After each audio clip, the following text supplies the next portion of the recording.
Hello and welcome to The Swing of Things. March of 2020 threw most of the world into a tailspin with the onset of COVID-19, and few of us knew just how much of an impact the virus would have in those early days. But in time, the devastation of this pandemic would hit home on all sorts of levels.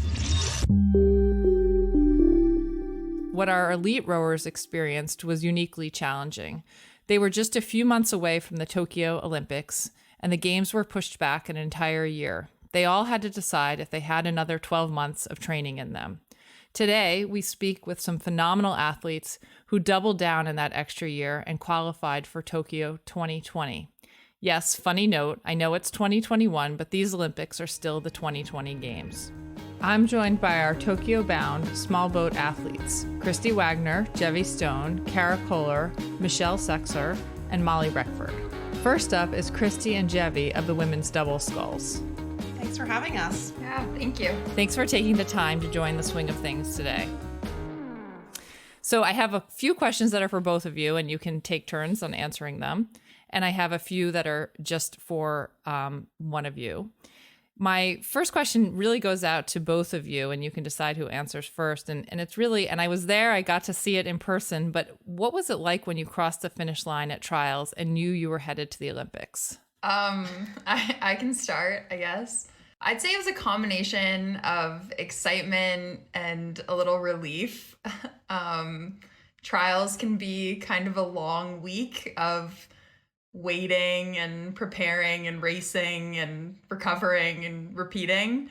So being done with the last race there was just finally you can take a breath before getting ready to get back to work to keep preparing for, the ultimate goal, which is racing and doing well at the Olympics. So, but really exciting to win and have a good race. I think we were pretty happy with how the race went during the final. So, Gevvie, how did you feel? I agree with everything Kristi said. I think we were very much focused on having our best race, which we knew would, or we hoped, but we were pretty certain our best race would lead us to that win.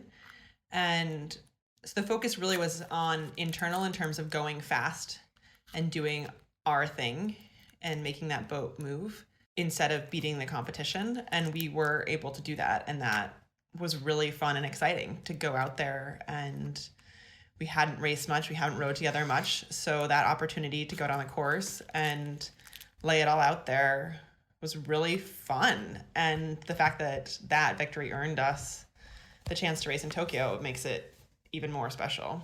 Yeah, how long had you rowed together before in the double before you raced at trials? About 5 weeks. Wow. How well did you know each other before then? Not at all. We had dinner once. Dinner? Yeah. Okay. We happened to both be training in Virginia at the same time in 2019. Yeah. So we had like a big group dinner and we were both there. That's it. Okay. I bet you know each other a lot better now. Yes. Okay. So Gevvie, shifting over to you. I loved listening to your row show episode a couple weekends ago. And I really especially liked hearing about the journey of being in medical school and rowing, training full time. And I think any parent could use it on their student athlete as a, you're complaining about basketball and being a junior in high school. Look at Gevvie Stone. She went to medical school and rowed.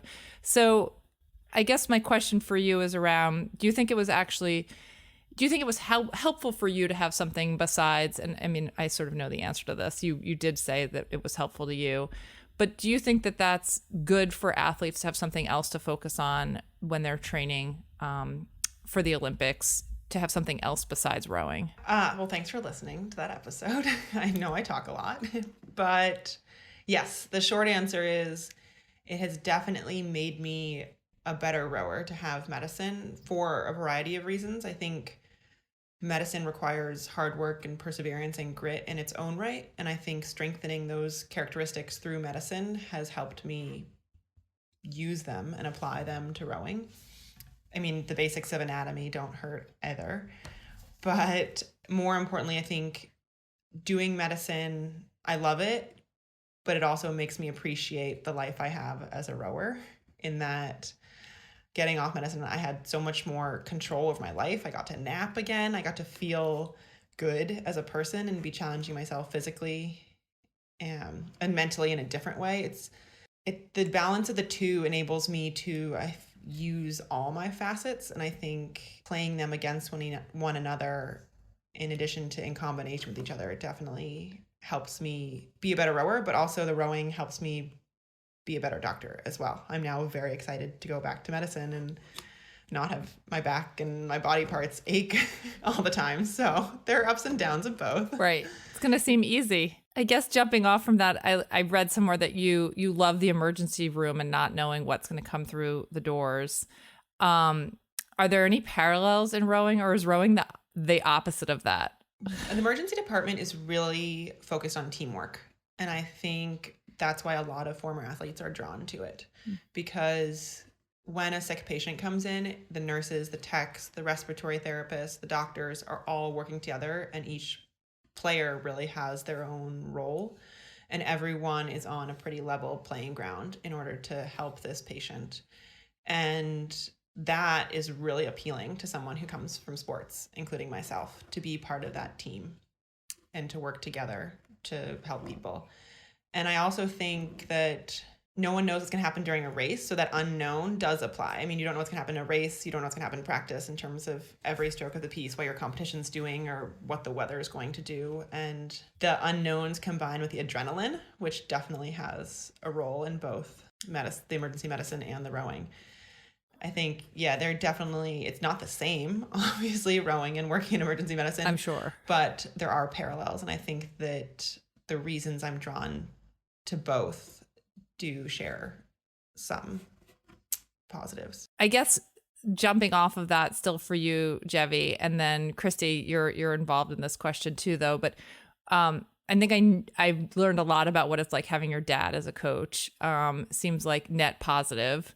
And I want to know what it's like now having Kristi in the boat. Is this a good thing? You know, the attention is spread out, or has it changed the dynamic at all now, going from the single to the double with dad as coach? I think I'm probably a better athlete to coach when I have a doubles partner, because I act less like a daughter and more like an athlete that's part of a team when Kristi is around, which is good. It's good for both of us. Is that true, Kristi? Well, I mean, I wasn't there when she was rowing her single, so I guess I can't. I definitely still act like a daughter sometimes and protest at this or that. But I think Kristi is like a great reminder that when Kristi's around, the role is coach and athlete, not father-daughter. And he's the boss. Yeah. Yeah. Kristi, how has it been jumping into that coaching father-daughter relationship? Well, when I first came in, I joined the group that Gevvie had been training with right after singles trials, and there were 6 of us. And we hadn't selected any of our doubles yet. We were all kind of rotating through rowing with one another.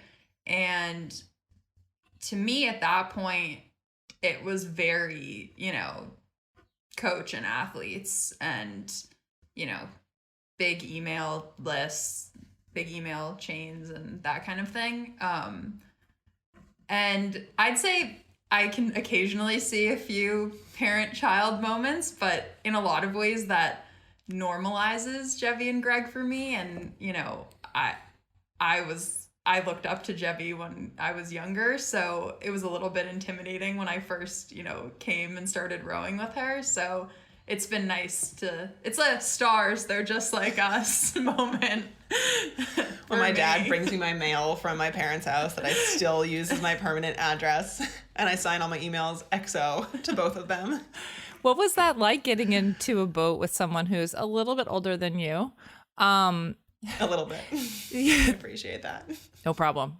A couple years older, and someone you've looked up to as an athlete, as you said yourself, and then climbing into a boat with her. How have you gotten to know one another, and what has that experience been like for you, Kristi? Rowing is rowing. So the goal is the same, irregardless of what boat you're in or what you're doing. And I think having the pandemic year kind of helped me prepare for this because, that taught you that you have to use every opportunity that's presented and you don't know when they're going to come around again. But I was obviously a little intimidated, but it's kind of a fake it till you make it situation, and you just have to pretend you're not scared and jump in and do a good job. And Gevvie's in stroke, right? I should know this. She yes, she is. We've rowed a few times in the other lineup. She probably still knows what's going on behind her. Yeah. She actually doesn't really double check my point, which I've rowed with people that do that, and that's like really annoying. So she's not a stroke seat driver. Every now and then I look around because we're in a launch wake and I want to know how far away the launch is and when we're going to pass it. But that's really but you don't check her point. No. That's very trusting. Yeah, thanks. That's good. Especially considering we row on the Charles. So Kristi is not a novice to the Charles, though. She did row here prior to 2016, so that helped my trust in the situation. Right, you're both Massachusetts women. We are, yeah. That's exciting too. So when you are in the boat together, not just training, but when you're doing pieces or you've only had one race together, right? It was just trials? Okay, so. Yeah. Do you talk to one another at all? And I don't mean like chit chat. Like when you're going down that course, are there any, words said to one another? Like we've got the, winded words between strokes, or is it pure silence? Besides, the heavy breathing to get down the course. I think we have a few calls and moves and that kind of thing that we've talked about before, but we've tried to have a few conversations off the water. Which I think can be really helpful, so that especially in like a 2-person boat, that you can just be on the same page when you're on the water and you don't need to be having those conversations. But we have certain cue words. We know what each other are working on and what's going to help our boat go faster. So yeah, how have you gotten to know each other in such a short period of time besides working out together? Well, a lot of working out together, but going out for food and talking outside of practice as well, going for walks, sitting on benches by the Charles River. All sounds like good stuff. Gevvie, going back to you for a minute, I'm sure you've been following, concerns coming out of Tokyo from residents of Tokyo about hosting the Olympics. And I wonder, as a doctor and as an Olympian, what your take is on that. If the Olympics were being hosted in Boston, how would you feel? Do you feel conflicted at all, or do you, what are your thoughts on that? I confess I haven't paid too much attention because it's easy to get sucked in and distracted on the what ifs, and ultimately I have no control over what Japan and the IOC and the USOPC decide. What I can control is my rowing. And even last year, before the postponement, when it seemed imminent, we went to practice every day and we did the same training until the decision was official, because that's what we do. I love training. It's not just a job, it's a passion, and that's what I have control over, is my speed and how fast I can go. So I haven't paid too much attention. I think it's also hard for me because Japan is very culturally different from the US in terms of how they approach medicine. And I don't know a ton, but I have heard that there is a little bit more skepticism about vaccination. And I think that there's also a lot less vaccination worldwide than there is in the US. So it's hard as a resident of Massachusetts, where we're nearing like good rates as far as full vaccination numbers, to think about what it's like for a country that has some rising COVID numbers and isn't fully vaccinated, in terms of inviting the world and all these individuals from all these different places where there's very different things going on. So I let the immunologists and public health officials deal with that, and I'll focus on the rowing. I think that's probably the right thing to do. On a lighter note, if someone were to describe this double in 3 words, what do you think what words would they use? Kristi looks scared. No, I don't think scary? So. At least. Probably not scary.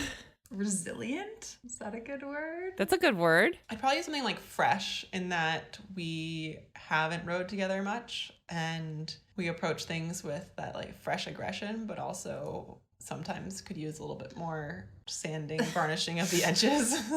It's not always the prettiest. Well, you've rowed together, what, 20 times? I mean, how many times have you literally rowed together? Definitely more than that by now. Okay. You're like, Amanda, we don't just row once a day. Right. Sorry, I forgot. And I'd put something like positive or some other energetic word in there, because I think we're both excited about the situation and doing what we can and having fun with it. Yeah, it seems like it.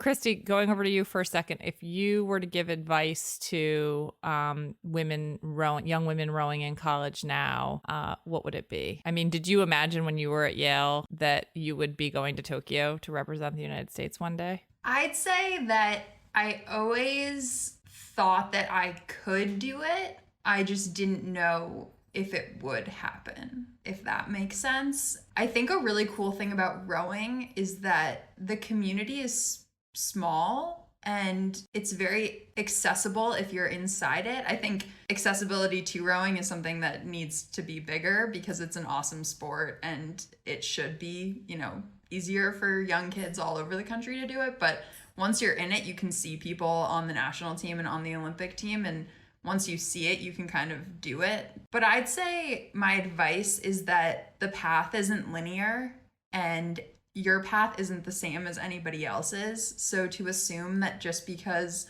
one thing worked for another athlete or one athlete's path was a certain way doesn't mean that is going to work exactly for you, and not to get discouraged by, trying and failing at something, because it's really easy to see other people, especially on social media or something, and think, oh, it was so easy for them and they just, tried and made the team and won a gold medal and it was all awesome. And that's really not the case, I don't think, for anybody. Everyone has ups and downs and it's a hard journey. Right. So I just say that, if you want to do it, you can probably find a way. And that's true for everything, not just rowing. Yeah. Who's more outgoing between the two of you? Who do you think is more sort of, who's going to be the one to say, hey, we're from the United States when you're in Tokyo? Well, Gevvie definitely knows more people in the rowing community than I do. I think part of that is familiarity with the environment and comfort, and having been to quite a few races at this point. I remember at first I felt really lonely, especially in the single, and then I began to meet more and more of my competitors, and eventually now when I go to races, it's like going to a big family reunion or a high school reunion. It's some of the people I've raced against are some of my best friends, and I'm really excited to see them again in person. I loved you talking about that in the row show, meeting these women from around the world, right? When you put together the... Yeah. I mean, it's gotten to the point where I was going to go get donuts to bring to Sunita, the Irish sculler, but unfortunately they arrive a day later, and I don't think a 2-day-old donut is worth trying to transport across the Atlantic. Stale donuts from the good old US of A. It's a nice gesture. Okay, question I had. Oh, well, Gevvie, do you have any advice for, young women in college with aspirations of going on to the Olympics? I think enjoy the process, because the outcome is sometimes outside of your control, because it's other people's speed as well. And sometimes it's not gonna be what you want. And racing is very brief compared to how much we train. So I have loved training and the process and getting to do it and getting to work towards those goals. And I think an appreciation and a love for that is necessary. Do you have a favorite thing that you enjoy in training? I have favorite workouts, absolutely. One of my favorite workouts is 4x2K at 24. And we do it fall, winter, on the ergs, spring, summer, all year long. And I just love working hard and being able to think about things. I'm embarrassed to ask this question, but I'm going to. Is there a break in between those pieces? Yes. Okay. So we rest and turn around. I mean, I figured there would be a rest, but I didn't want to assume at your level. I thought maybe there are no more breaks. No, the breaks are still very important. Maybe even more important. But then I guess it would just be one straight piece. Okay. How long is the break? Around 4 minutes. Yeah. And I have to turn around, get some water. Okay. All right. Recover for the next one. Okay. Final question for both of you is a question that is asked of everyone who comes on to the show, which is, what is your favorite, don't worry, it's not difficult, What is your favorite post-row meal? What are you thinking about as you're coming to the dock? Like, oh, you know what I'm going to eat? It's this.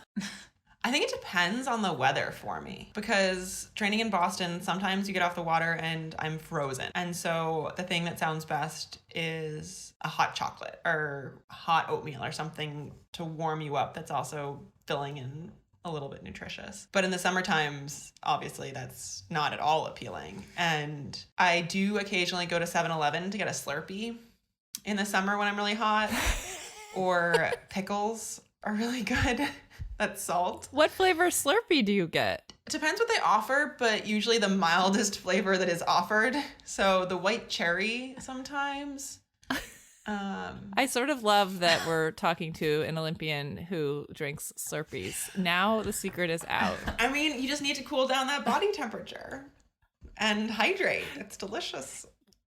So that's pretty amazing. And one of the benefits of training this much is that you get to eat what you want. So when we go to breakfast after practice, like we both went last week and we both got sandwiches, which is healthy, and then pie, because pie is not that unhealthy and Agreed. It's delicious. Kristi, what's your go-to meal? What are you thinking about as your doctor? I'd say like racing. If it's been a really long week, sometimes just like a really good cheeseburger. I remember when in college, when NCAAs were in California, all I wanted to do was go to In-N-Out after. I like couldn't stop talking about it. And we were having like a banquet with our parents, and the parents had arranged this nice banquet. I was like, guys, does anyone want to call an Uber and go to In-N-Out? To get There's your just nothing cheeseburger. like a great... Do you get fries with it? Oh, definitely. And a shake. Yeah, okay. And a shake. Okay. Yeah. What are you, 15? Both of you? Milkshakes are delicious. I would be remiss if I didn't mention ice cream. Yeah, ice cream. In some way, shape, or form in terms of a necessary component of my post-rowing diet. Or a pastry. Okay. Mochi has been one of my recent ones. After I come home and eat my breakfast, I usually have some mochi to follow it up. Wow. You guys are really coming to life around the food topic. I totally respect that. You're true rowers. It's sad that I think, was it Gevvie, your favorite flavor is mint chip? I think I read. Yeah, mine too. So It's delicious. yeah, it really is the best. I have to agree with that. And if you are in Princeton, T Sweets makes a really good mint chip. Oh, very good to know, actually. Okay, I'm putting that on my list. Do you two have anything else? You've been so much fun to talk to, and I really appreciate the time you're taking on this show today, because I know you're very busy training. But do you have anything else you want to make sure everybody hears from either of you? I'd say the only other thing is that it's important. It is us in the double, but it definitely takes more than just us and my dad. But leading up to trials, we had a really competitive group of 3 doubles here. And having that level of competition certainly pushed us and made us faster and stronger. And more recently, we've been rowing with the Masters guys that I trained with leading up to London and Rio. They've been out in a quad joining us, and having them side by side with us is very helpful when you're doing racing. That's pieces. great. Yeah, that's super true. When I think about like the scope of the number of people that like just I've trained with, and then Gevvie probably the same, it's crazy. Like the number of people that, you never know what one little sentence someone shouts across in the rest during pieces in a really cold, dark day in November is gonna do. So yeah. And they're out there because they choose to, and they're there to help make us faster. They're not going to get to go race in Tokyo. It's all because rowing is fun and because going hard is fun. And I think being side by side with that enthusiasm for the pain is really helpful and kind of reinvigorates my own love of the sport and really embracing the workouts. So even though it's small boats, it's a big team sport. That's a great way of putting it. And there's so many people out there cheering for both of you. So, congratulations on your, on going, and, everyone is rooting for you. So thanks for taking the time today. Thank you. Thank you so much. Thank you. After that interview, Kristi and Gevvie won the bronze medal in their first international race together in Lucerne at 2021 World Rowing Cup 2. We caught them on the podium. Are we disappointed or happy? I think we're both. I I mean, I think that it was good for our first international regatta, and to be on the podium is always, a success, but we definitely have things to work on when we get back to the U.S., and we'll look to improve before we race again. Yeah, we still need to work on our start. We were kind of with everyone for the first 5 strokes, and then they all went by us. Even feeling a little bit awake from the media launches, which is a little motivation to just settle into a fast-paced pace. And I think we went a pretty consistent speed down the middle of the course. We just inched through people and didn't make up enough ground. Had a good sprint and tried to pull ahead of the Dutch, but didn't quite make it. So that's the goal, is to get another gear off the start and then be able to do the same thing down the middle of the course. And then we'll be in a good place. I think that we have the fitness and we have the base, and there's a lot of fast competitors, but I just have confidence in our ability. If we're, a little more in it, 500 meters in, we'll be able to put together a faster time. It was definitely a great step to get ready for Tokyo. The tailwind helped kind of push us along and keep the rate high. It's the fastest we've ever gone down a 2K, so that's something. I mean, we've done all of 3 2Ks together, but no, 4 or 5, but still. Also racing at Lucerne was my next guest, the U.S. women's single sculler, Kohler. Kara spoke to us shortly before the medal ceremony. Hello, greetings. Kohler from the USA. Just placed second at the Lucerne World Cup. I wanted to definitely have a strong second half, and I knew if I could row with Sunita, I'd have a good chance of getting a medal. So that was definitely my goal today. I wanted a medal and see how close to winning I could get. Haven't quite done that yet. I definitely learned that I can still perform in suboptimal performance conditions. So that's definitely a positive moving forward, and that I can stay tough and have a good race when I'm not feeling my best. Back from Europe, recovered from jet lag and racing, Kara and I caught up stateside. Hi, Kara. Welcome to the swing of things. Thanks for joining me today. Thanks for having me. Yeah, so you're just back from Europe. With a medal, pretty incredible, and heard you had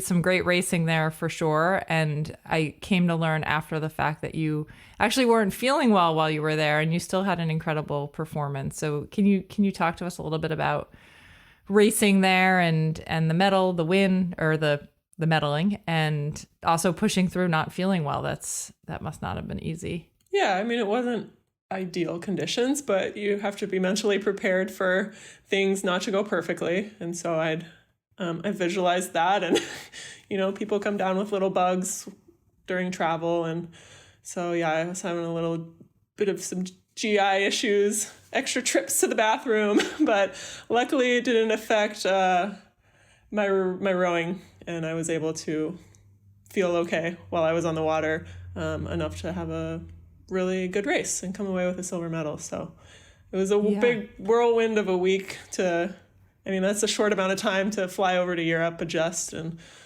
start racing. So when was the last time you raced internationally? World Championships 2019 in Linz. 2000. Holy cow. So it's been almost 2 years. 2 years. Year and a half. Wow. Okay. Well, congratulations on that. Thanks. It was really fun to watch you from afar. So let's back up a little bit and just to get to know you a little bit. I know you're a native Californian and that you rode at Cal. And where in California did you grow up? So I grew up in the East Bay, in Clayton. It's my hometown where I grew up. Stayed there my whole life. And you were a swimmer. I was a swimmer, yeah. Started when I was about 4 years old. Oh my goodness, tiny Kara. Started year-round swimming though, yeah. On the pool deck alongside my 3 older sisters. So I think that was out of convenience for my parents to send me down to the pool and start swimming. So I was always, into sports at a very early age. And swimming was the sport that stuck with me through my childhood and teenage years. And that's what I ended up doing year-round through high school, yeah. Okay. And 3 older sisters? 3 older sisters. I'm the youngest. Wow. Any brothers, or is it just the four of you? Just the four of us, yeah. Oh, that must have been fun. Yeah, they were a bit older than me, so we never really overlapped our social circles. But yeah, was always something happening. Yeah, I'm sure. Are they still athletes themselves too? They were never as competitive as me. They did sports in their childhood, but kind of faded out once they were in high school. One of my sisters was a cheerleader. I'd be surprised by that, but she did that throughout high school. You didn't follow in her footsteps? Oh boy. I tried it for 1 year when I was 6, but I was so shy. It really wasn't the sport for me. Cheerleader, 1 year. Rah, yeah, rah. cheerleading and being shy usually. Yeah, it just wasn't a good blend, so I left. Right. That was about it. So you got to Cal, and then were you planning on swimming or no? No, so I knew actually that I was going to be on the rowing team once I arrived at Cal. I was a recruited walk-on. So I did the whole recruiting trip. So you were recruited walk-on at Cal to row. What made you want to shift from being a swimmer your whole life to start rowing? And were you already very tall? Yeah, I was already about 6 foot, 6'2", going into college. But I did want to swim collegiately up until my senior year, and then up until I learned about rowing. I had dreams of going to a really competitive school like Cal, D1, but I was not near fast enough to be a swimmer there. So then that's when a family friend suggested I look into rowing. And so that piqued my interest. And I was like, that's crazy nonsense talk. You can't just walk onto a team, D1 school like Cal, do a sport I've never done. But turns out you can. And turns out you can. I had yes. the strong athletic background that coaches look for in a walk-on rower. So that's what led me were they there. excited when they saw you? Were they like, okay, yeah, you could do this? Yeah, I think they saw I was tall and was pretty fit from swimming. What did you think when you first got in a boat? Was it a boat first, a barge, an erg? What was your first barge. time at a boathouse? Okay. Yeah. Okay. The barge, it's really stable. Not much to worry about in a barge. But yeah, getting into an 8 the first time was pretty nerve-wracking. I remember we were rowing like half boat by 6s, and then our coach quietly added in the bow pair, like without the middle novices knowing. And so then we were rowing all 8. She didn't want us to like freak out. But yeah, I remember just being a little overwhelmed at first with everything that was happening, but took to it pretty quickly after that. Yeah, I'm sure, because your teammates must have mostly all known how to row. Is that right? Yeah. We had a couple novices mixed in with some experienced rowers. So yeah, definitely was learning from the more experienced ones. Did they embrace you though when you came in? Yeah, my roommates were awesome. They were super supportive of me, and I looked up to them, and I had a lot of great role models at Cal to learn from. That's good. In my freshman year. So that worked out well. And then did you take a break from Cal in 2012 to compete? Yeah, so 2011, after my sophomore year, I had been invited to train with the national team here in Princeton, New Jersey. And so I was like, wow, great opportunity. Like, take a year off school, like, why not? So I put my studies on hold at Cal and moved out to Princeton in the summer of 2011 and started training that year leading up to London. You were so young. Yeah, I was the youngest on the team and by far the most inexperienced. I had only been rowing for not even 2 years at that point. So I was terribly intimidated by everyone and just like kept thinking, what am I doing here? Like, it was hard. It was hard for me because I was, as I said, basically a novice and just like pretty shy and was easily intimidated by everyone, but it worked out. Yeah, I'm sure that was I can't imagine how intimidating that must have been. But very bold of you to do it, and especially those small boats. That was a challenge because, I'd mostly rowed in 8s at Cal. Okay, right. So you hadn't sculled yet at all, and you just showed up in Princeton and you were asked to get in the small boats. Yeah. So first the pairs, which I had rowed a little bit at Cal, but not much. And then I had rode the single once, like 3 or 4 times at Cal. Once after U23s, my freshman year, I was really intrigued and interested to get into a sculling boat. So at Cal, I went for an optional row and took out a single, see what that was all about. How was it? I was just eager to be in a sculling boat and learn. And I mean, I stayed in the boat, rowed out like a couple 100 meters and came back. That was about it. So it was fine. Stayed in the boat. That was the goal. That was right. Left over right, blades in the water, blades out. So I'm sure it wasn't pretty, but my blades were on the water and no fancy tricks. But did you imagine, probably you didn't imagine at that point that one day you would be going to Tokyo to represent the United States in the single? Yeah, no, I didn't. Well, I always had a fondness and interest in testing out the single, but at the time was embracing being in the eights at college. And then, there's so much hype around the big boats here at the national team. So I was like, I want to be in the 8 or the quad. That's what everyone was, saying, that those are the boats to be in. So let's talk about that shift a little bit for you. So it looks like you were there, was it 14, 15, and 16, right? Is when you were really trying to get into those big boats. Am I getting this right? And then you shifted over to the single. Is that, do I have the timing right there? Yeah, well, so I was in the quad in 2012 and then came back between school. And 13 was in the quad, and then 14, 15, and 16. I ended up graduating finally in fall of 2014, and then came back full time to the team to try and make either the quad or the 8. Okay. Most of my interest was in the sculling boat quad. And what did you study? What was your degree in?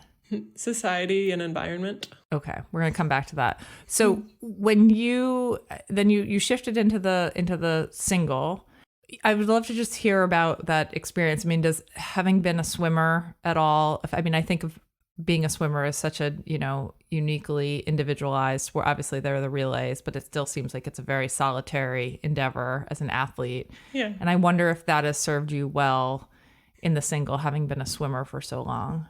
I think so, and it's pretty well suited to my personality. I feel like I work pretty well alone and can sometimes get very overwhelmed by the big boats and all the other moving parts that are involved with that. Not to say it's not a fun challenge, but I can work well alone. So therefore the single is not something I mind being in. Obviously, it's fun to be around other boats that are training. It's very difficult to go out and row every day by yourself with no other boats around. So I do really enjoy being here at the training center and having the sweep rowers in their pairs or their 4s, 8s, whatever boat they're in, training nearby, and I can compete against them off percentages. Yeah, I saw you rowing by when I was there a couple of weeks ago, and I saw, there were the pieces with the pairs, and then there were the Cara pieces, and you would row by in your single. And it was nice, though. I saw the women in the pairs were cheering, "Go, Cara!" So even, that moment of like, oh, she's our teammate here. She's doing the work. Yeah, and they're awesome. They've encouraged me these past couple of years, and that really fuels me. So, I want nothing more than to see them do well.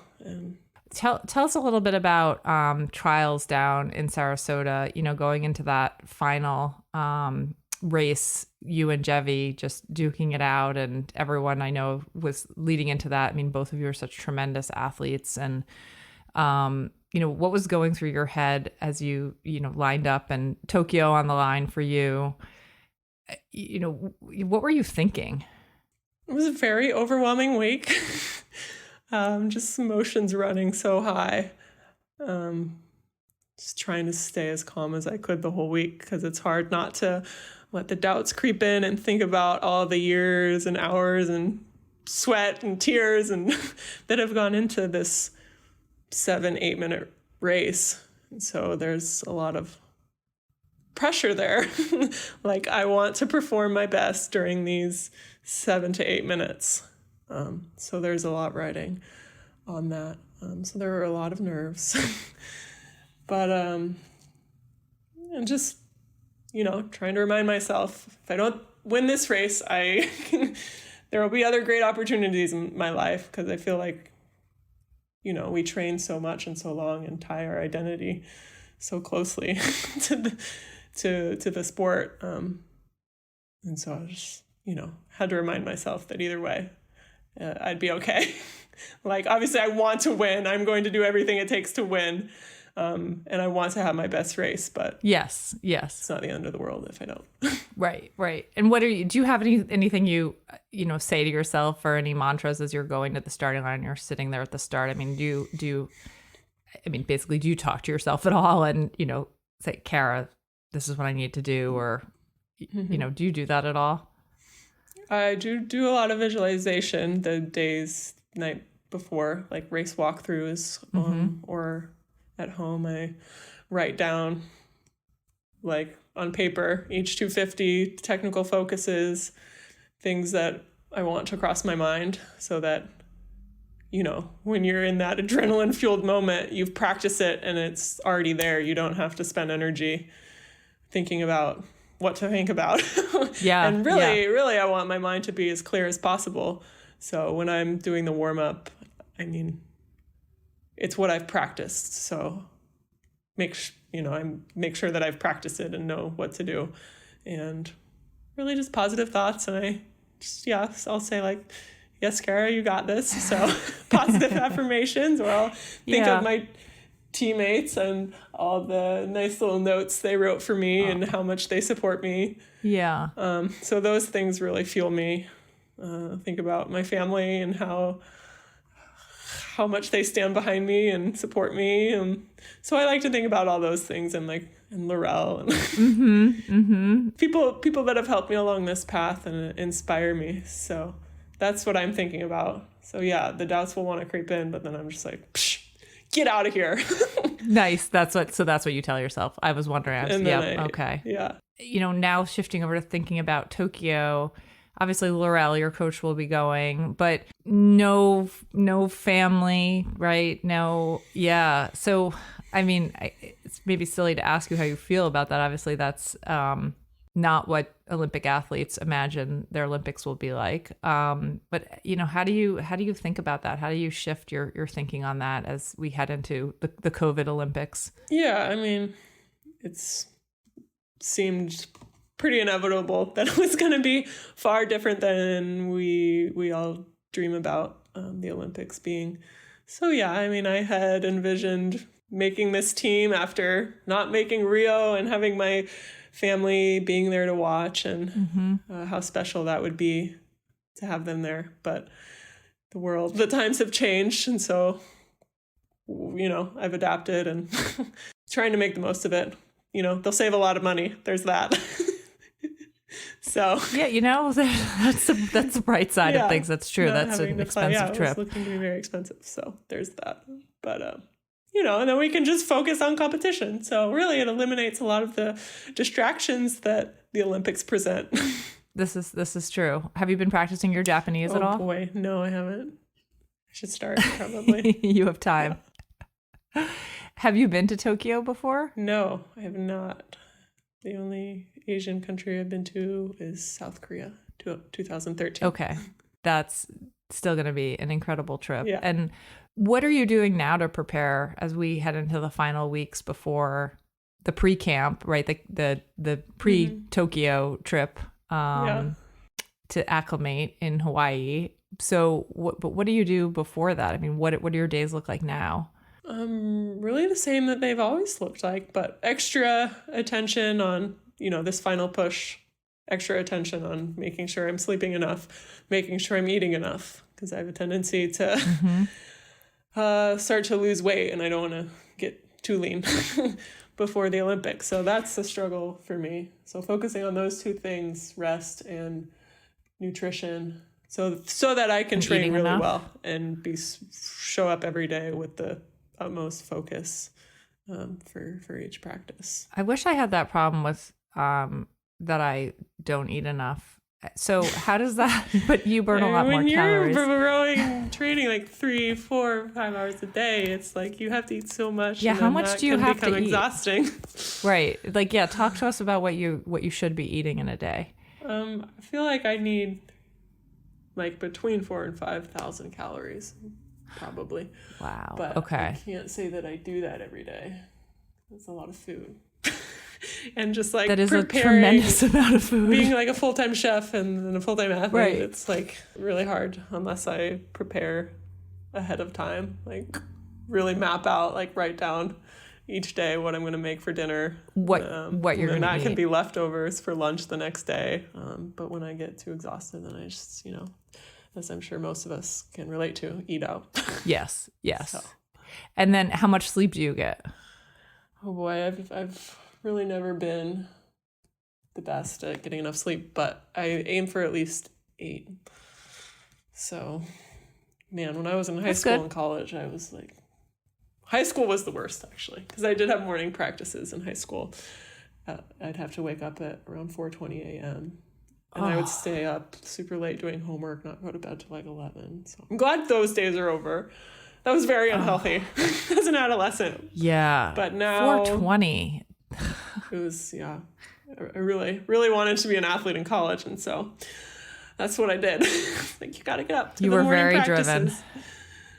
Yeah. So what happens after Tokyo? I mean, I based on what you studied and what you want to do, what are you thinking about? I'm not going to say what are your plans because that feels like too much pressure. What are you thinking about? I'm probably end up going home for a while, back to California, and I did some individual coaching after Rio and enjoyed that. So I feel like I might do that again, at least short term. See if I still enjoy it, and then who knows. Great. I'll possibly continue training, but I'm not gonna make any hard decisions right now. Because all I'm focused on is Tokyo. So, but that's a good approach. Yeah. I have a couple more questions. One is around, advice you might have for young women now who are rowing in high school or in college. You're heading to the Olympics. You've been where they are now, as a swimmer and as a rower. Do you have any advice for those teenagers out there who are looking at you heading off to Tokyo? Yeah, there's no one path to the Olympics or success, whatever you're aiming for. And there will be setbacks. And I think always keeping an open mind and willingness to learn from your competitors, colleagues, whoever, is a really good skill to have. They'll respect, if you respect them, they'll respect you. And I think it'll help you get a lot farther. And then, looking at all my teammates who didn't have immediate rise to success in rowing and had to fight for multiple years to rise to the top of the sport and find success, find the ultimate success in rowing. So those are the people that inspire me the most, the ones that grinded year after year and were turned away or cut from the team. And I look to those athletes and that drive, and that really inspires me. Yeah, as you're inspiring others now. The easy question I ask at the end, and I think this will be easy for you based on your caloric intake. End of a row, you're heading to the dock. What's your favorite post-row meal? Ooh, well, heading to the dock. It's going to be made for you. You don't need to go buy the food. I could see you thinking wait, do I have to cook it? No, you don't have to cook it. It's just there for you. If it was just waiting there, I really enjoy good bacon, egg, and cheese, especially from Olive's here in Princeton. Oh yeah, I've been there. That's a nice, delicious post-row morning meal. Yeah. On a roll? What's it on? Avocado, and I like it on a bagel. So I used to like pumpernickel, but they got rid of those. So now I get the everything bagel, toasted with some avocado, bacon, egg, and cheese. Butter or no butter? They don't put butter on it, but if they do, why not throw that on there? That's what I say is if you're gonna do the bacon, egg, and cheese on the bagel, just have them butter the bagel. Yeah, it's a good idea. Take it all the way home. So at least 100 extra calories. That's right. You learned that from me, Kara. Good idea. Thank you. Good idea, Amanda. Thank you. Well, Kara, it's been so much fun speaking with you. It's been so much fun watching you, punch your ticket for Tokyo. And just, I know I'm not alone in admiring you and your strength and your grace out there, both on the water and off. And I also know I'm not alone in, being one of many, many, many, many people who are going to be cheering so hard for you in Thanks. Tokyo. So thanks for your time with us today. Thank you. Thanks for letting me share. All right. Have a good day. You too. Finally, I hear from Michelle Sechser and Molly Reckford, our lightweight women's double. They punched their ticket to Tokyo at the final Olympic qualification regatta shortly before the Lucerne World Cup.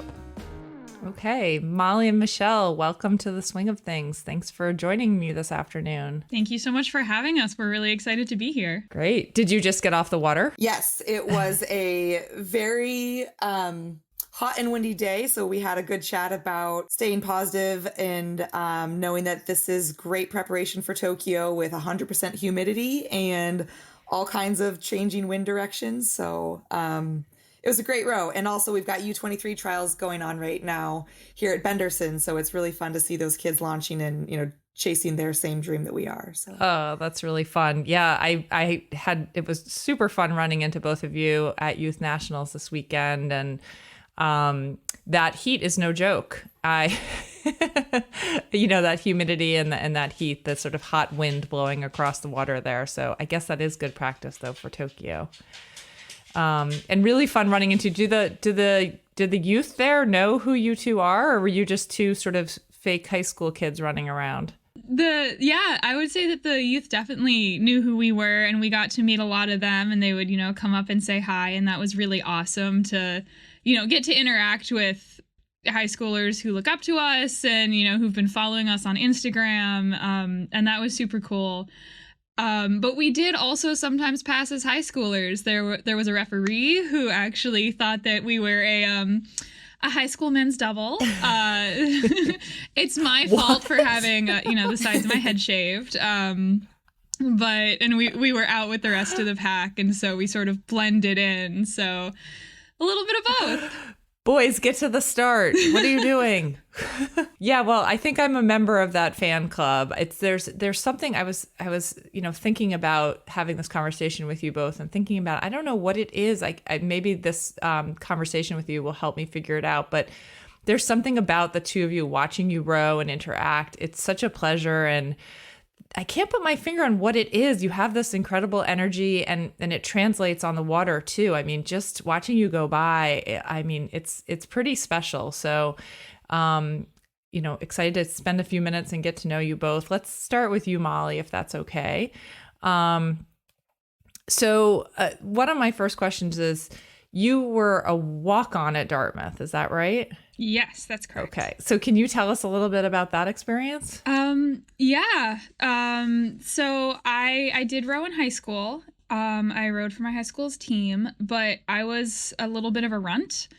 I had trouble putting on weight. I had trouble putting on muscle. I was shorter than a lot of the other girls, and I did not have a very impressive erg.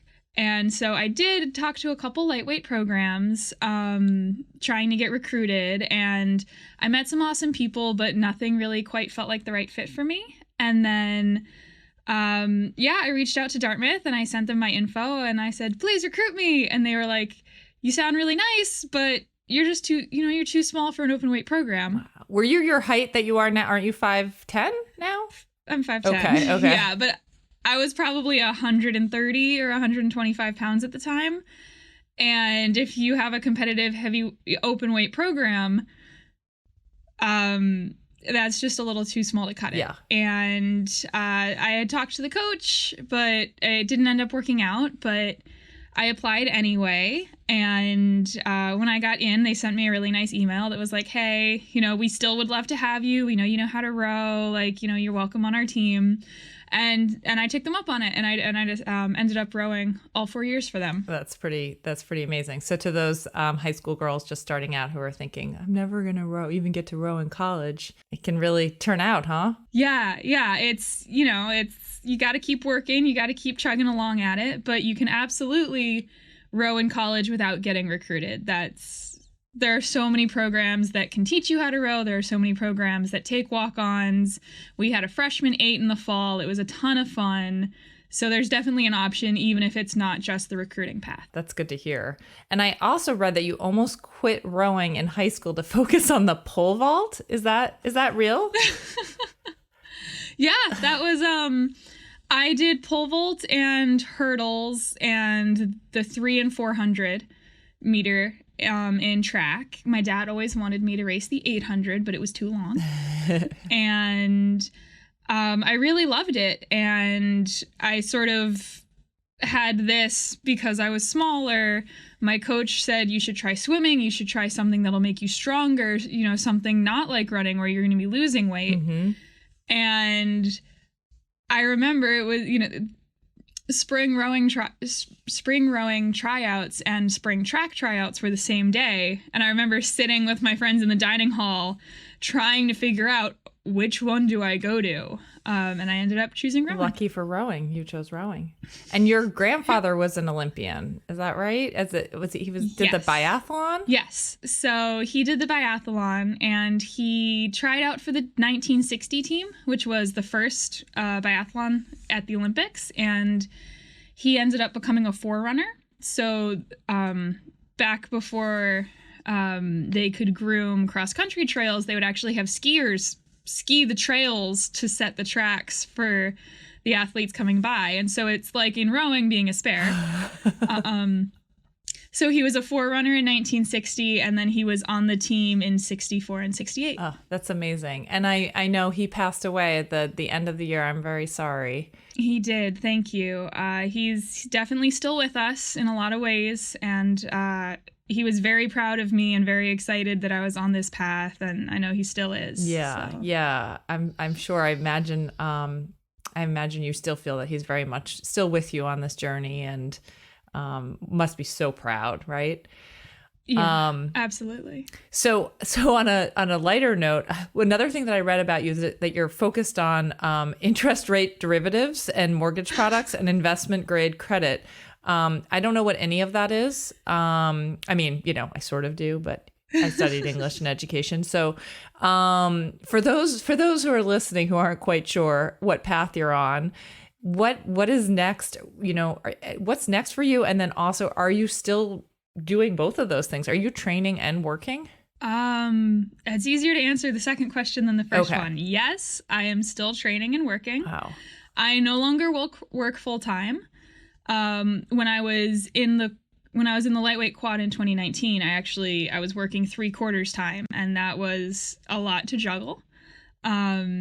But the company that I had worked for when I came back to rowing, they've been really amazing, and I do contract work for them now to keep those skills sharp and to help them out. And that's been really great because as a contract worker, when training is less intense, I can pick up more work. Mm-hmm. And as training gets more intense, I can pick up less work. And they've been really flexible with me, which is amazing. So yes, I still do financial analysis. It's an easier way of describing it. Okay. All right. We don't have to talk about what's next. Okay. I'm pretty sure the world ends on August 1st. Right. That's right. Yes. And Michelle, do these skills come in handy, these skills of Molly's, when you're actually rowing? Yes, she's very analytical, and I love that she loves spreadsheets because breaking down every data point we can makes it a really fun approach to my more sort of freestyle, artistic, feeling-based rowing approach. So it's a good yin and yang there. Yeah. Talk to us, like, Michelle, let's shift to you for a minute. Talk to us a little bit about the two different personalities in this boat, because clearly they mesh well, but are they very different? Not as different as our body types. Yes, I know you two are a unique pairing. I remember when I first met you at trials, I thought Timon and Pumbaa. Yes.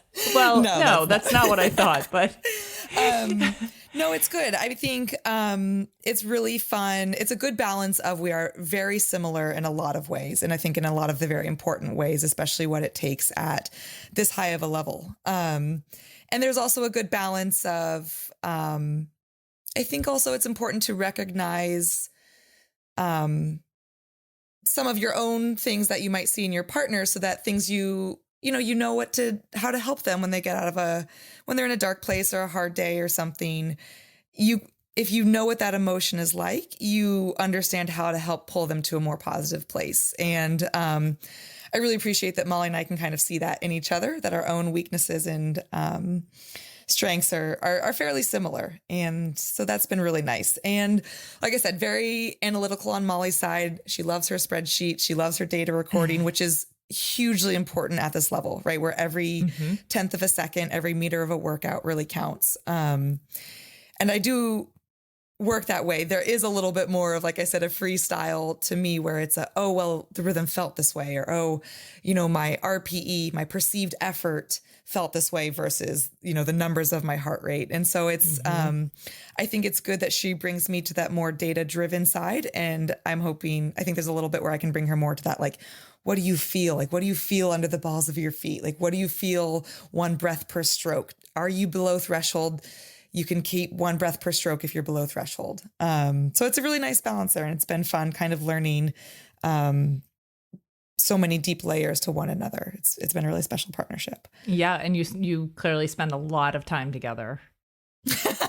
Yes. Yes. I think, absolutely. And, of course, I'm sure at some point we'll also talk about COVID and what it brought on, but I think it pushed us together in a good way, that we had to really, really bond and overcome some challenges when we'd only known each other for 3 weeks, Molly, maybe, and suddenly, the world is changing and it's a scary, uncertain time. And I hardly know this girl, but suddenly I am ugly crying to her because trials was just canceled and I don't know what's going to happen to my rowing career. So I don't know this part of the story. Michelle, can you walk us through that? So you two came together right before COVID? Yeah, it was about, Molly, 4 weeks before trials was meant to happen. Does that sound about right? Yeah, I remember one of the seat racing days was February 14th, because that's not a totally random day. Yes, we were about 4 weeks out before trials. So it was a fairly new partnership in the grand scheme of developing an Olympic double and, going up against some other crews who had been together for a couple years now. So it was good. We were both really fired up to make that work and to go for the win. Even though it was new and we were a little unfamiliar. And then, with COVID, I think, like I said, it really brought us together, that suddenly a lot of life choices had to be made, and even us deciding to stay committed through that uncertainty. And we both needed a little bit of different things during, if we're calling it COVID downtime, during lockdown time. And that was really great to know that I had someone there waiting for me, training just as hard, that when, hopefully when the world kind of got back on its right side, that we would sort of emerge from that together. And it really made the hard days, I think a lot of rowers were doing basement workouts and parking lot launching, looking for public access docks because boathouses were closed, and knowing that I had someone who was doing all the same stuff, or, just as driven and committed through the dark times, really kept me motivated through the pandemic. So. And were you two together for that whole time, or no? We were not. No, we actually didn't get back in the double till just before Thanksgiving of 2020. Okay. And then, trials were that February. So about 2 months, 2.5 months together before trials. Okay. And I think it's important for listeners to hear. So Molly, you're 5'10". Michelle, you're 5'5". Is that right? I'm 5'5". Okay. Yes. Okay. Yeah. So when you actually see you two together, it's kind of wonderful. There's like the bubbly sort of taller person and not as tall person. And I know you talked about, when you first started rowing in high school, there was sometimes moments of feeling a little discouraged about that. I think I read that somebody, no, this is not going to be the sport for you. I hope that they're listening to this or have seen you. Yeah. I mean, it's funny. I tried out the sport because my older sister had joined in high school, and we spent a lot of weekends going to her regattas. And I really just loved watching the races, the sounds of the coxswains. I'm from Folsom, California, where I think a lot of listeners might know Lake Natoma. They host a lot of huge regattas there. It's a fantastic venue. And just what Saturdays and Sundays were like out at the lake, I was just like, this is exciting. Like, this is a sport I'd want to try. I'd never done a side-by-side sport or a competitive, racing start to finish sport. I had done more performative sports, gymnastics, dance, Oh, wow. a lot of instruments. And my first time getting involved in what I'll call a competitive, like I said, side-by-side racing, I just absolutely fell in love with it. And I think it just gave me, a new level of confidence and the excitement of sitting on a start line and like having competitors next to me really just brought out something I didn't even know I had. Yeah, that's so interesting. I feel like most rowers at your level go from, I was a swimmer, I was a runner, I don't talk to many people who were, so you can dance. You have coordination. Wait, Molly's has a funny look on her face. Wait, can Michelle dance, Molly? Well, that's the thing. I've never seen her dance. This is suddenly something in our relationship that we need to go over. Well, we will say before the final at Olympic qualification in Lucerne, one of our pump up races, while we were trying to stay loose and relaxed and not turn up the mental intensity too soon, did involve a dance party in the U.S. rowing tent to Don't Stop Me Now by Queen. Yeah. All right, then. And it really, so sometimes you got to find what works for your double. But so I fell in love with the sport, and I was actually sort of the opposite of Molly, where I had a really big erg for a lightweight in high school. I wasn't a light. I was 130 pounds of 5'5", rowing in our varsity 8. The squad didn't do lightweights at my high school when I was on the team. And I didn't really understand that once I started looking at Division I colleges, because I had a great erg, that there was going to be there were going to be coaches who said, I'm sorry, we kind of like 5'10" and up is what we're looking for. Even with the erg. Even with the erg. And I totally understand it, especially when they have a pool of walk-ons to tap into where they're looking for great length and athleticism that they can coach. But I think the lesson that I learned from there was finding the right school, how important that is as an athlete. And for me, it was University of Tulsa. Kevin Harris was fantastic. He came out to youth nationals. I was racing the varsity 4 against Gevvie Stone. She was at Windsor. I was at Capital Crew. And just finding it's Division I. It has great support and scholarship. Thank you, Title IX. And it has Kevin Harris. Has Kevin Harris, a smaller school where the fact that I was shorter than most heavyweights in the country could still make an impact, and work my way into that varsity 8 and lead us to some conference championships. So, a huge lesson in just finding, the right coach and the right fit school wise that was a fantastic experience. Yeah. So. Yeah. Can I just point out that Molly is eating throughout this entire conversation? we did have 3 workouts today. No, respect, Molly. I love it. I'm glad I'm not the only one who eats on Zooms. I also love that it's the lightweights eating throughout this. Okay, so a couple of questions for both of you. I guess, going back to what I was mentioning in the beginning of this conversation, that there's you sort of have this energy together, even on land, and then it really sort of comes out watching you row. And it seems like what I've read about the way you speak about one another, you have this great affinity and respect for one another. And I wonder if you think that has an effect on your speed and your success on the water. I mean, does that come into play when you're racing together? Absolutely. I think it is a very overlooked area of boat dynamics, and it has taken a lot of attention on our part. That's something that we chose to build together, that we weren't just going to be 2 humans in a boat who are fit and learning to row well, that we wanted to establish communication styles, what's our, kind of our secret code language for when we need to make technical changes in the boat, but also what does my partner need and how can I support them and how can I help them know how much I believe in them and when am I overstepping and they need a little space. And being able to address all 3 of those areas, I think, is huge. And there's so much more speed and also enjoyment to the process when that can be developed in a double. And, it's kind of one of those things that I've been at this for so long.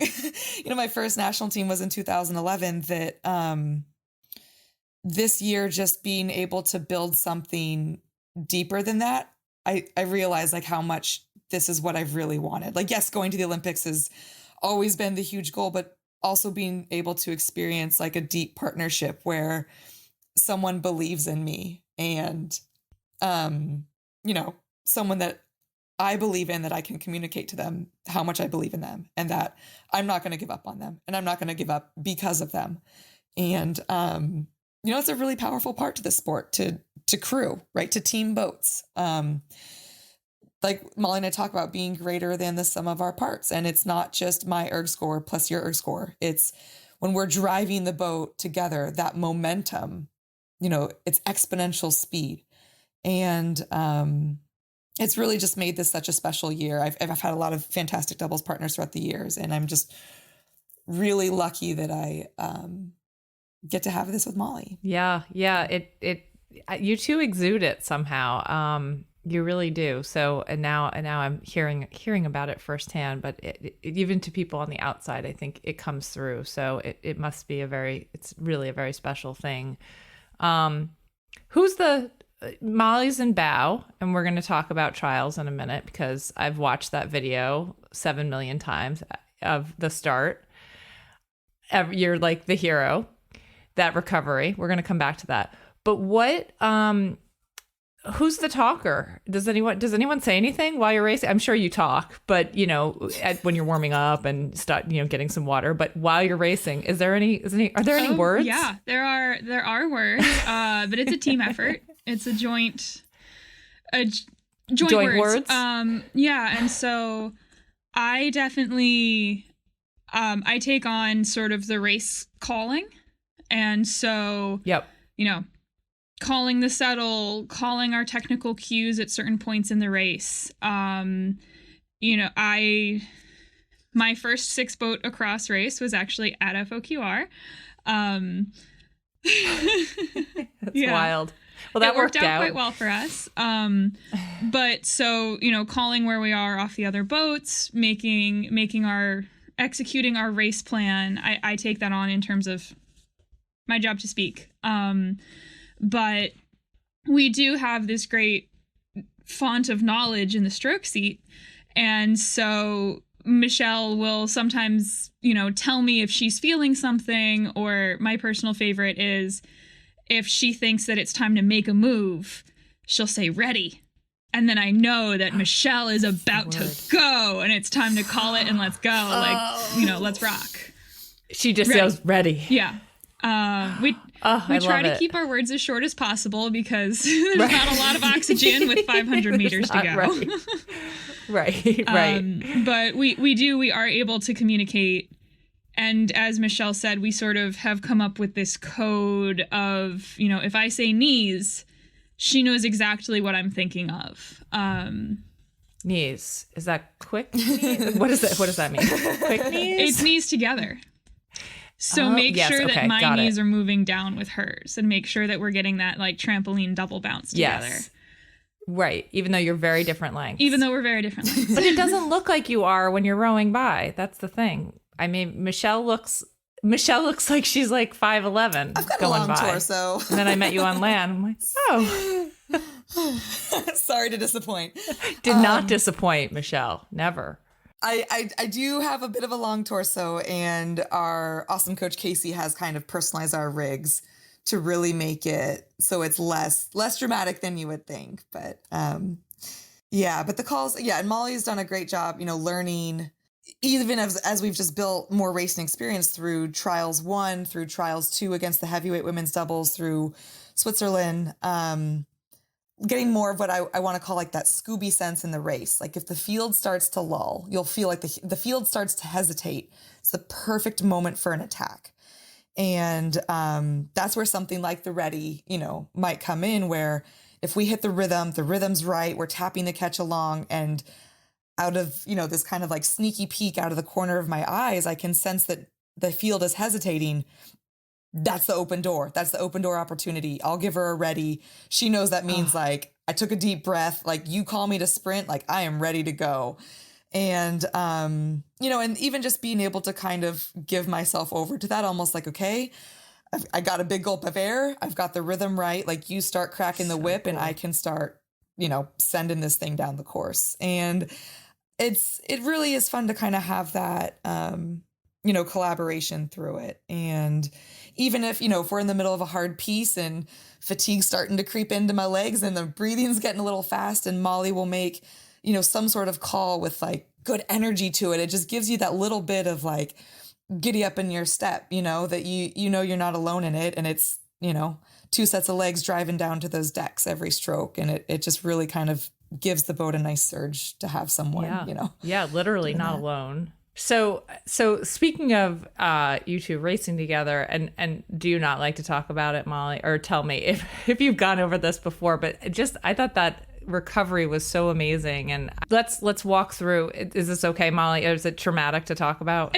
No, I wouldn't say that it's traumatic to talk about. I think that it's definitely something that when we came off the water. Well, tell us. Well, first, sorry, let me interrupt. Just to say, for people who haven't watched this video and don't know what we're talking about, can you just give a quick synopsis of trials? Sure. Starting line. Yep.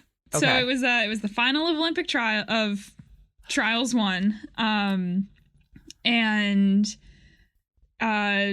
they call the start, and on stroke number 6 of our starting sequence, I sort of clipped my blade on the water, as happens, but my grip was so loose that I ended up just throwing my oar handle forwards towards Michelle. And it sort of went, I think, sort of under her elbow and towards the front of the boat, and then it bounced off, came back towards her. With amazing spidey senses, Michelle dodged the oar handle. Yeah, so without missing a beat. Did not. It was amazing. Yeah. Or like your face didn't even change, Michelle. You're like, yeah, that just happens. And then once it safely cleared Michelle's head, I caught it. Pushed the oar out because the collar had come out of the oar lock, and kept rowing. And what were you were you even thinking at that point? Were you thinking anything? What was going through your head? I was thinking so many things. I actually, when I was in college, I was stroking the varsity 8 and I caught a boat stopping crab and we lost the race. It was my first time in the 1V, and it was absolutely heartbreaking. And so the first thing that went through my head was not again. Yes. And then the second thing was, I'm gonna die. This is the most important race of my life so far, and I just did that. But as soon as the oar was back in my hand, I also know that I was trying to stop my oar blade from catching and going under the boat. And so I threw my weight over to the it was my port handle. Yep. I threw my weight to the starboard side in hopes that would stop the oar from getting sucked under the boat. Which I can't say if that's the one thing that stopped it from happening, but it worked. It worked. It ended up working out. And then as soon as the shaft of the oar was back in my hand, I was like, get back on it. We have a race to catch up to. Because I knew that Michelle was ready for anything. And so she was going to keep going. And it was my job to get back in time with her and start moving the boat again. And then you won by how much? I don't remember. 8 seconds? Yeah. You could have stopped for longer and just fixed that oar a lot, checked it. Yeah, I was only at the finish of that race, and so I only saw you finish and thought, oh, what an amazing race. And somebody came over and said, did you hear what happened at the start? I said, there's nothing happened to them at the start. He said, no, really? I said, that's not possible. Did you see what they just did? And then, I watched the video. But that's amazing. I mean, all sorts of good lessons there, huh? Absolutely. Yeah. I Don't think give up. And Molly and I had talked a little bit. I don't know if stoicism's quite the right word, but in general, managing our attitudes towards challenges, whether it's the wind or bad weather or changes of race times because of who knows what's going on, and really keeping a focused, unfazed attitude when things pop up. And I really think that, practicing that day to day, that like, okay, if we get to practice and walk our oars down to the dock and there's whitecaps, we kind of just shrug and go get our hands on the boat. And, just keeping that mindset day to day, actually, I do think played into helping some for that, where, it was one more thing. No one freaked out. Nothing got tense. She got the oar back. We built the boat up to speed as fast as we could. And, our goal, we woke up that morning and said, we're going to go win this race and nothing is going to stop us from winning this race. And so when that happened, it was just a matter of like, well, I took a peek out the side of my eye to see how much we had to make up, but we'd set that goal and nothing was going to stop us from doing that. So it was a good true test if we really meant that nothing was going to get in our way there. Yeah, nothing. And what are you, when you're thinking about Tokyo now coming up so soon, what are you both most excited about? Is there something you keep picturing in your minds? Or for me, it's, over the past 5 years of this Olympic cycle, having watched all the other crews develop. So girls that I raced at 2017 Worlds, I was in the double with Emily Schmeek, Tarantola in the lightweight double, a lot of the same athletes are in the lightweight doubles, and seeing them develop, every country's, got some partner swaps, and seeing who can go win a World Cup, win European champs, different things, win their national title. In 2018, I raced in the lightweight single, and the Canadian who was in the A, pretty much everyone in that A final is now in a lightweight double for the Olympics. So the Canadian, the French, the GB, the Italian, and they've gotten, a lot of good crews at the top of that A final field for this lightweight women's double. And, even with the Dutch having just broken the world record going 6:43 in Italy at World Cup 3 this year, I'm most excited at getting a crack at those crews and finally getting to line up and be on their level. And what about you, Molly? Yeah, I think it's a similar sentiment, but sort of from a different angle. Because of course I have not run into many of these athletes before. But I am really excited that the Dutch just, they just broke the world record, and they broke it. They didn't just sort of sneak by. Yeah. And I am really excited that we get to line up against the best in the world, and that this is going to be a really awesome opportunity. And I feel like it was almost sort of a gauntlet or a challenge that they threw down for everyone at that World Cup 3. And so, going out and getting ready to throw down, I think is going to be really awesome. And so just the opportunity to race these world-class crews, like really world-class crews, world record-setting crews, is going to be amazing. Yeah. I can't imagine. And there's so many people who are so excited to watch you both and cheer for you both. And I have two more questions left. And one is, there's so many people cheering for you both and for the whole team. And you have a special place in a lot of people's heart, this double, and including a lot of young people, including a lot of young women looking up to you too. What advice do you have for high school girls who are rowing now? Anything you wish 14-year-old Molly or 14-year-old Michelle had known at that time? What I think I said to a couple people earlier was something along the lines of, I wish I had believed in myself more. I was a little insecure when I first started, and even along this journey, maybe considering the U23 team or this or that. I got an invite to junior selection camp. Was too scared to go, figured I would just go and lose a seat race and fail. So I actually didn't go.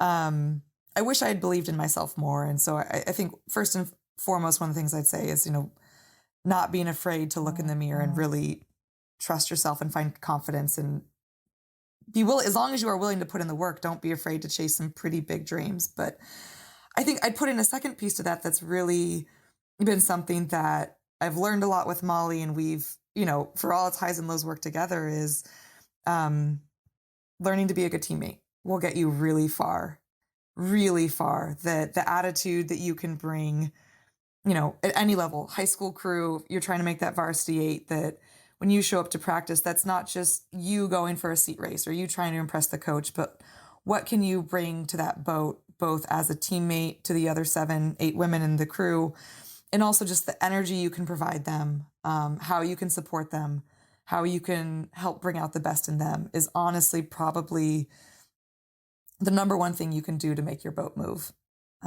More, if you're yeah. Good life advice too, isn't it? Teammate, be a good teammate. Not just be someone who gets in the boat and has nice smooth catches and doesn't screw up the set, whatever. But like, how can you raise up the women around you and your crew?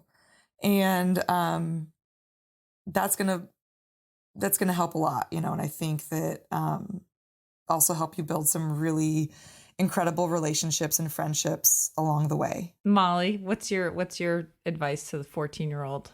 Well, yeah, what Michelle said definitely rings true. I mean, for this whole process, the best advice I was given was you want to make your partner look good. And so do whatever you can to make your partner look like the best rower in the camp, because that means that you're doing a good job. But I think that my advice that I would give, especially to 14-year-old Molly, like, don't be ashamed of dreaming big, and don't be ashamed to ask for help to reach those goals. Because I think that, looking back on the way I was trying to become, the way I was trying to make the first varsity, and the way I was trying to become a good athlete, I didn't have the humility always to ask my coach for help and to say, Coach, I really want to be on the junior national team. I know I pull an 829 erg, but I think I know. Did you really? Wait, we need to stop for a second. Michelle's making a face. Yeah. Michelle, it's too late. You can't trade her in. It's way too late. I don't know that number has ever been said to me, and I'm going to just awkward. Pick my job off the floor right now. Wait, is that where you started, Molly? She was very thin, Michelle. Yeah. That wasn't in college, right? No, was that high school? No, that wasn't in high school. Just checking. Okay. Yeah, but Go green. I didn't break 8 minutes on my 2K until I was a junior in high school. And see, everyone listening to this? Yep. Okay. I love this. Okay. Keep going. I'm a late bloomer. I really loved rowing and I really wanted to be on the junior national team, but I didn't know how to get myself from where I was to where I wanted to be. And that was a perfect opportunity to reach out to my coach and say, hey, coach, can you please help me get in touch with a nutritionist? Can you please help me come up with some erg workouts to do on the side? Can you please help me reach this goal? And if you never tell your coach about your goals, if you never tell anyone about your goals, it's going to be really hard for you to reach them because everybody needs help sometimes. And so I think that having the maturity and the humility to ask for help and to share your goals, even if they seem much bigger than you currently are, I think can be really good. You two aren't just fast, you're wise. Well, you're fast now, Molly. Michelle, are you okay? Are you okay, Michelle? What did you say? 823? When I was a sophomore, I went 829. Who would have predicted? And were you 5'10" already? I was already 5'10", yes. Okay, but so you hadn't come into your own yet. Yeah, I needed more time to learn how to train, and I needed to figure out what cardio training was. And, I think that that's really the message that I want to leave everybody I talk to with is, you don't have to be fast in college to be fast eventually. And if we want to talk about ergs, if we want to talk about boat speed, like I wasn't really fast until I was 27. And if this is something that you really want, you can keep training. You can go out and work and train on the side and then come back to it. Women don't peak athletically until they're about 32. And then you can hold that peak for a really long time. And so, if you're 21 and feeling discouraged, you can keep training and you can keep getting that VO2 max. You can keep increasing your lung capacity. And so it's not over if you don't immediately get invited to the training camps. This is great. I think this is so important for people to hear. My last question is fun and easy. And Molly, we might have the answer already from watching you eat throughout this entire thing and drink. I'm glad you're hydrating. What is your go-to favorite meal after a row? So we'll start with you, Molly. You're coming in from a row. What's your like favorite? Someone's going to make it for you. You don't have to make it for yourself. What are you fantasizing about eating? Oh my goodness. If you need a minute, we can go to Michelle. I'll say for me right now, because we're in Florida and we've been putting on these long 2.5 hour rows where we're losing about 5 pounds, that it's like things that are coming to mind are smoothies, watermelon, cantaloupe. Right now our fridge, you open the door, it's almost comical. It's refrigerated, cold, sparkling water, cantaloupe, watermelon. You open the freezer and it's bags of frozen fruit with, we've got protein powder in the cabinet. And so for me, you can't go wrong with just a great smoothie. Mm-hmm. Just a great cold smoothie. You can put some toppings on it, sprinkle some nuts, sprinkle some granola, make it look, beautiful colors that like this time of year when you're sweating and, you don't want to come home and make a hot meal. But no. The range of smoothies and even what, Liz Fusco, our U.S. rowing dietitian, has helped us with, like all kinds of nutrients that you can easily throw some great, blueberries, spinach, anything you need in there. And you can really pack a punch with just a cold, beautiful bowl. Super refreshing. All right. Good. Molly? I love my eggs. So for me, like a nice veggie omelet or avocado toast with some sunny side up eggs on it. Even in hot weather, I'm fantasizing about my eggs. Really? Even in this heat? No, I mean, I think I'm more with Michelle on this. Like, I'm not thinking hot food. I know. I'm a bit of an odd one. Oh. Yeah, so Amanda, we're going to turn this back to you. What is your favorite post-workout meal? Well, first of all, my workouts now are basically your warm-ups, which is really depressing to me. I'll go run a few miles and I'll think, the women, this is basically their warm-up and I'm done. But I still, act like I'm still a very active rower in my head. And so I love a good smoothie too. Throw in the spinach and mango and everything.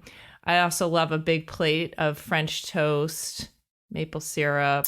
Yeah. See, this is what we need. Mm-hmm. Tell us the good stuff that people not training for the lightweight events are eating. Yeah, I'm sorry. Maybe that's not a nice question to ask lightweights. Like, what do you guys eat? Yes. Yeah. Anything within reach. Yes, I've noticed that, Molly, and I've really enjoyed that. Well, listen, I don't want to take up more of your time. You've both been so generous, and I just want to thank you and say what a pleasure. It's been a highlight for me moving into this role at U.S. Rowing to get to know athletes like yourselves and to watch you and just, be a part of just watching how amazing you are out there together. And I know I am not alone in that, I'm going to be glued to the screen, screaming my head off, cheering for you both. And there'll be a lot of us doing that. So. And thinking about Michelle saying ready. I'll be thinking, did she say ready? Did she say it? You're going to see me mouth it on the drone from the close-up drone shot. Well, Amanda, thank you. And I mean, with you at the helm, it's fantastic, I think, having a female CEO. And we've got all women's boats qualified for Tokyo. We've talked about that exciting accomplishment. Yeah, and only country in the world. Every single women's boat class. And it speaks volumes, and I hope that, any female rowers listening to this really, feel inspired by that and to be a part of that and, keep the streak going, strong female athletes in the U.S. And I think, Amanda, like I said, having you at the helm really, I think it really inspires that. So thank you. Oh, thank you. That means a lot. Yeah. We'll be yelling. Okay. All right, everyone. All right. Thank you. Thanks to both of you.